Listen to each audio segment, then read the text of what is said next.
Vallahi biz 100 hayvana gelmişiz. Bu senede ekonomi durumu da biliyorsunuz. Şu ana kadar çok seyrek bir satışımız var. Beklentinin çok altındayız. Geçen seneye göre. İnşallah iyi olur. Vallahi fiyatlar değişiyor. 1800, 2000, 2500 öyle bir değişim var. Yani gerçekten maliyetleri kurtarmıyor. Bir torba yem olmuş 400 lira. Bir ton arpa olmuş 8000 lira. Yani maliyetler hiçbir zaman kurtarmıyor. Böyle bel kısmına baksınlar. Ondan sonra boyun kısmına baksınlar. Bir de yani hayvanın uzunluğuna baksınlar. O kiloda belli oluyor. Göz kararıyla bizim bu esnaflar bu işi yapıyorlar, biliyorlar. İnşallah abi kimse mağdur olmaz. Herkes alır. Allah herkese kabul etsin. Amin. Allah herkesin emeğine boş götürmesin. Vallahi ben de besiciyim. Bir seneden beri arpa 7,5'tır, saman 3,5'tır. Yani yarı yarıya zararla satıyoruz. Talep hiç yok. Bugün 2 gündür buradayım, 3 tane satmışım. Bir tane aldım 1500'e. Beğendim. Yarın gelip alacağım, paranı verip götüreceğim inşallah. Keseceğim, eve götüreceğim. Allah kabul etsin. Vallahi manizun hele bakalım. Hele ma o hirs hoti mart. Ma ponjivrut hirs daha hemun mende. Vallahi manizun der durum seven ay Allah bizim. Vallahi ma 10 milyon nim bun. 10 milyon hirsi. Ana vakit ma 1000 kilona laşın kediyin. İnşallah bir işi boş. Erzurum Çat'ta geldim. Bugün 4 gündür buradayım. Hele 3 günde bayram var. Odur 10 gün falan buradayız. Bayramda burada geçiriyoruz. Vallahi iyi gidiyor abi. 100'e yakın getirmişim. Bugün sıfta yaptık Allah'a şükür. Abi fiyatlar 3'te başlıyor. Küçükler de 2,5'da 207.50. Öyle başlıyor gidiyor. Geleni boş çeviremiyoruz. Erzurum'da buraya geliniz pazar payı da vardır. Bir şeyler yaparız. Bir ekmek parası. 4 tava ekmek parası. Çoluk çocuğumuzu özlemiş. Odur. Adak'tan geldim. Kendi ilçeden geldim. Burada kaç tane 8 tane hayvan getirmişim. 5 gündür hiç kimse gelmiyor. Önce bu Kurban Bayramı tüm İslam alemine hayırlı, huzur, bereket, sağlık ve mutluluk getirmesini diliyorum. Ama maalesef sistemi o hale getirmiş ki insanlar hac ibadetini gerçekleştirmesi hayal olmuş. Kurban kestirmesi hayala dönüşmüş.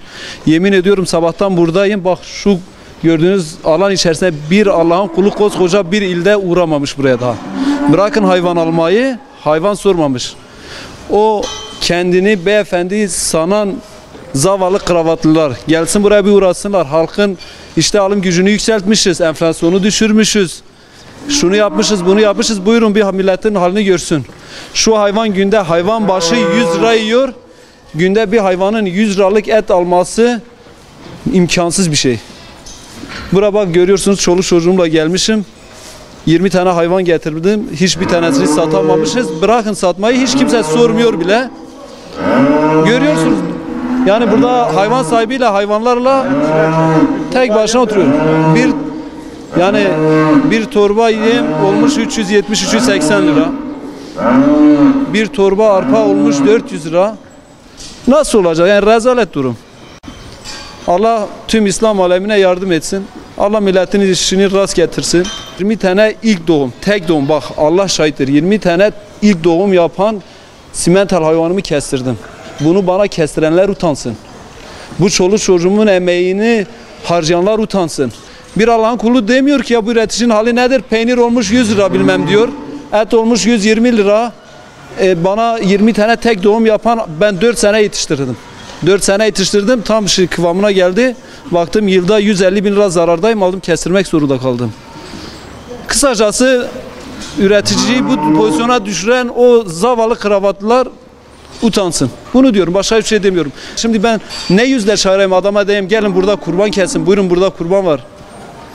Yani hiçbir suçum ortada olmamasına rağmen, mağdur üretici olarak ben mağdur olmama rağmen benim yüzüm kızarıyor insanları buraya çağırmayı.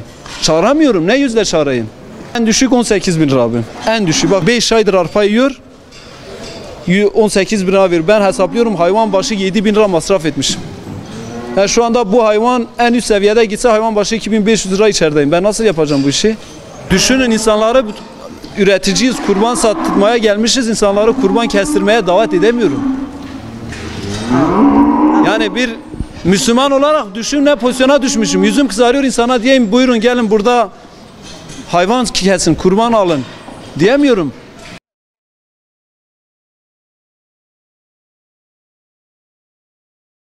Şimdiye kadar gelen giden yok. Aşağı yukarı satışları da fiyatları da 2700'de başlıyor 3,5'a kadar. Büyükbaş hayvan da zaten 15'te başlıyor 30'a kadar. Bundan sonra nasip ne varsa odur. Yerimiz güzeldir, bir sıkıntı yok. Ya bu bayramda şimdi satışta biraz sıkıntı var. Genelde hayvan çok, hayvan kaliteli fakat satış biraz eksik. Umudumuz bu son 1-2 günde bayram 1-2 gün kala inşallah bir hareketlik olur. Fiyatlar hayvana göre değişiyor. Yani canlı kilo zaten belirlenmiş olan bir fiyat var 65 lira. Genelde millete ayaküstü satıyor. Kilo bazında kiloyu göz önüne alıp satış yapıyorlar.